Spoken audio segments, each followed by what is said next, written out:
హైదరాబాద్ నిజాంపేట పరిధిలో రోడ్ల పరిస్థితి అధ్వానంగా తయారైంది. ఏ రోడ్డు చూసినా అడుగుకో గుంత కనిపిస్తోంది. వర్షం పడితే రోడ్లపై ప్రయాణం నరకప్రాయంగా మారుతోంది.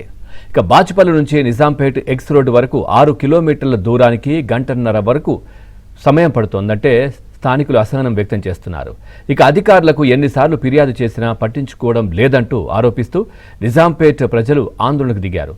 ప్రభుత్వం స్పందించి తమ సమస్యను పరిష్కరించాలని డిమాండ్ చేస్తున్నారు.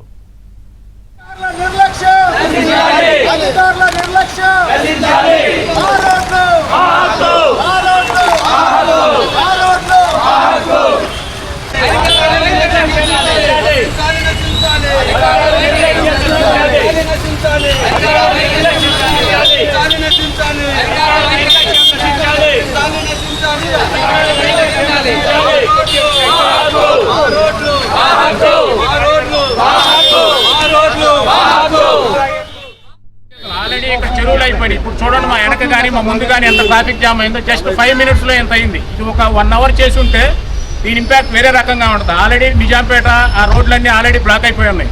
సో తక్షణమే వీటిపైన చర్యలు తీసుకొని ఈ రోడ్లన్నీ కూడా బాగు చేయాలి. ఎక్కడైతే రోడ్లు కొత్తగా వేయాలి అక్కడ వేయాలి. ఆల్మోస్ట్ మేము ఇప్పుడు కవర్ చేసి వచ్చాం. కొన్ని చోట్ల డ్రైనేజ్ మ్యాన్హోల్స్ కూడా ఓపెన్ అయి ఉన్నాయి. అవి చాలా ఇబ్బందికరంగా ఉంది. స్కూల్ పిల్లలు అంతా కూడా ఇబ్బందికరంగా ఫీల్ అవుతున్నారు. సో కాబట్టి తక్షణమే చర్య తీసుకోవాలని మేమందరం కొన్ని కోరుకుంటున్నాం. మేము హైయెస్ట్ ట్యాక్స్ పేయర్స్ ఈ నిజాంపేట నుంచి. కానీ మా రోడ్లు చూస్తే ఈ రోడ్లు కారణంగా ఎంతోమంది ఎన్నో మార్లు ప్రమాదాలకు గురయ్యారు. కొందరు ప్రాణాలు కూడా కోల్పోయారు. మాకు కల్పించాల్సిన సౌకర్యాలు మీరు కల్పించకపోతే మూల్యం చెల్లించుకుంటారు. ప్రజలందరూ రోడ్డు మీదకి వచ్చామంటే మీరు మమ్మల్ని ఆపడం కష్టమని